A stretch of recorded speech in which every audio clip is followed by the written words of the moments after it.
ഭാര്യയ്ക്ക് വേണ്ടി താടി പഠിച്ചാൽ, കൂട്ടുകാർക്ക് വേണ്ടി താടി പഠിച്ചാൽ, സമൂഹത്തിന് വേണ്ടി താടി പഠിച്ചാൽ സംഭവിക്കുന്ന എന്താണ്? നബി സല്ലല്ലാഹു അലൈഹി വസല്ലം തങ്ങളെ അവൻ പൂർണ്ണമായി അവഗണിച്ചിരിക്കുന്നു. കാരണം ലാ യുഅ്മിനു അഹദുകും ഹത്താ അകൂന അഹബ്ബ ഇലൈഹി, ഞാൻ അവന് ഏറ്റവും ഇഷ്ടമുള്ളവനാകുന്നതുവരെ അവൻ യഥാർത്ഥ വിശ്വാസിയാവില്ല.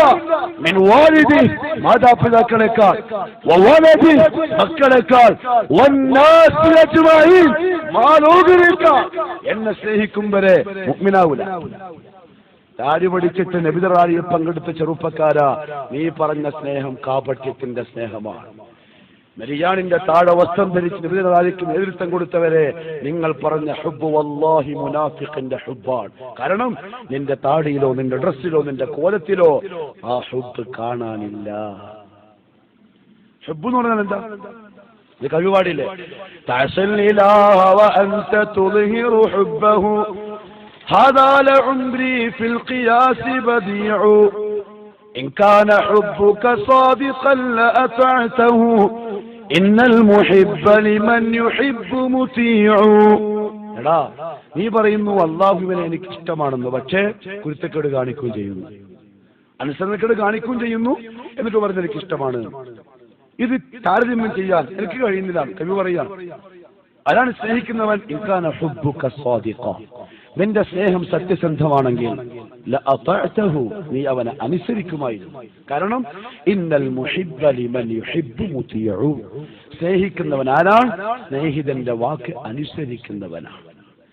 മുഹമ്മദ് നബി സല്ലല്ലാഹു അലൈഹി വസല്ലം തങ്ങളെ വേഷത്തിൽ, എന്റെ പൊന്നു ചെറുപ്പക്കാരെ, ദുഃഖത്തോടെ സങ്കടത്തോടെ നോവോടെന്ന് പറഞ്ഞോട്ടെ, ഏതോ സിനിമക്കാരൻ മുട്ടിന് താഴെ വരെ പാന്റ് ധരിച്ചപ്പോൾ മുസ്ലിം ഉമ്മത്തിന്റെ ചെറുപ്പക്കാരന്റെ പാന്റ് മുട്ടിന്റെ താഴെയായി. നെല്ലിയാണിക്ക് മുകളിൽ കണങ്കാടിന്റെ പകുതി വരെ ഇപ്പോൾ പുതിയ തലമുറ പാന്റ് ധരിക്കുന്നു. കാരണം ഏതോ സിനിമക്കാരൻ, ഏതോ അമേരിക്കക്കാരൻ, ഏതോ ജൂതൻ ഉമ്മത്തിനെ അള്ളാന്റെ റസൂൽ 1400 ചില്ലാനം വർഷങ്ങൾക്ക് മുമ്പ് പറഞ്ഞിട്ടും ഉലമാക്കൾ പറഞ്ഞുകൊണ്ടിരുന്നിട്ടും നെല്ലിയാണിന്റെ താഴെ വാശിയോടെ വസ്ത്രമുടുത്തവൻ ഇപ്പോൾ ഏതോ അവരിഷ്ടമുള്ളവൻ ഉടുത്തത് കണ്ടപ്പോൾ ധരിച്ചിരിക്കുന്നു. വല്ലാഹി നീ മുനാഫിഖാണ്, നീ റസൂലുള്ളാഹിന്റെ ഹുബ്ബ് പറയുന്നത് കാപട്യമാണ്, ഒരു സംശയവും വേണ്ട. അള്ളാഹു പറയുന്ന എന്നെയും കേൾക്കുന്ന എല്ലാവരെയും നിഫാഖിൽ നിന്ന് കാക്കുമാറാവട്ടെ. നിവിൻ പോളി താടി വെച്ചു മീശ ചുരുട്ടിയപ്പോൾ മുസ്ലിം ചെറുപ്പക്കാരന്റെ മുഖത്തും താടി വന്നു. മാതൃക നിനക്കാര്? പോളിയോ, നിവിനോ, മമ്മൂട്ടിയോ, ഷാറൂഖ് ഖാനോ, സൽമാൻ ഖാനോ? ആര്? മുഹമ്മദുർ റസൂലുള്ളാഹ്. നീ താടി വെച്ചിട്ട്, നെല്ലിയാണിക്ക് മുകളിൽ വസ്ത്രമുടുത്തിട്ട്, മിസ്വാക്ക് കയ്യിൽ വെച്ചിട്ട്, കുപ്പായം ധരിക്കുമ്പോഴും നടക്കുമ്പോഴും മാർക്കറ്റിൽ പോകുമ്പോഴും തിരിച്ചു വരുമ്പോഴും വീട്ടിൽ കയറുമ്പോഴും വീട്ടിൽ നിന്ന് ഇറങ്ങുമ്പോഴൊക്കെയുള്ള പ്രാർത്ഥനയൊക്കെ പറയുന്നുണ്ടെങ്കിൽ, ബാങ്കിന്റെ ശേഷമുള്ള പ്രാർത്ഥന അറിയാമെങ്കിൽ, ഉറങ്ങാൻ കിടക്കുമുള്ള പ്രാർത്ഥന പറയുന്നുവെങ്കിൽ, വണ്ടി കയറിയുള്ള പ്രാർത്ഥന പറയുന്നുവെങ്കിൽ അത് ഹുബ്ബാണ്.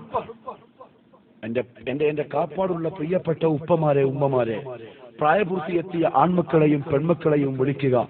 എന്നിട്ട് അവരോട് ചോദിക്കുക, മോനെ, നീ ഇഷ്ടപ്പെടുന്ന പ്രവാചകൻ നിനക്ക് കുപ്പായം ധരിക്കുമ്പോഴുള്ള പ്രാർത്ഥന പഠിപ്പിച്ചിട്ടുണ്ട്, ഒന്ന് പറ. നീ ഇന്നലെ രാത്രി വീട്ടിലേക്ക് വന്നിട്ടില്ലല്ലോ, ഹൃദയത്തിന്റെ മുള കുഴിച്ചിടാൻ പോയിട്ട്, എങ്കിൽ നീ ആ പ്രാർത്ഥന ഒന്ന് പറ. അറിയില്ലെങ്കിൽ സമൂഹമേ, നേതൃത്വമേ, ഉലമാക്കളെ തല താഴ്ത്തണം ലജ്ജയോടെ. ഹുബ്ബെന്ന് പറഞ്ഞാൽ ഇത്തിബാഅ്, സുന്നത്തിനെ ഇത്തിബാഅ് ചെയ്യല. സുന്നത്തിനെ കളഞ്ഞിട്ട് കല്യാണം വന്നാൽ, സ്വന്തം മോളെ കല്യാണം വന്നാൽ ഇത്തിബാഅ് സുന്നയുണ്ടോ കല്യാണത്തിന്? സർവ്വ ജൂദായിസവും ഇല്ലേ, സർവ്വ വേണ്ടാദീനങ്ങളും ഇല്ലേ? എന്നിട്ട് പിറ്റേന്ന് നബിദിനത്തിന്റെ കൊടി വെക്കാൻ പ്രസിഡന്റ് വരികയും ചെയ്യും. എന്ത് ഹുബ്ബ്? ഹുബ്ബ് ഇത്തിബാഇലാണ്.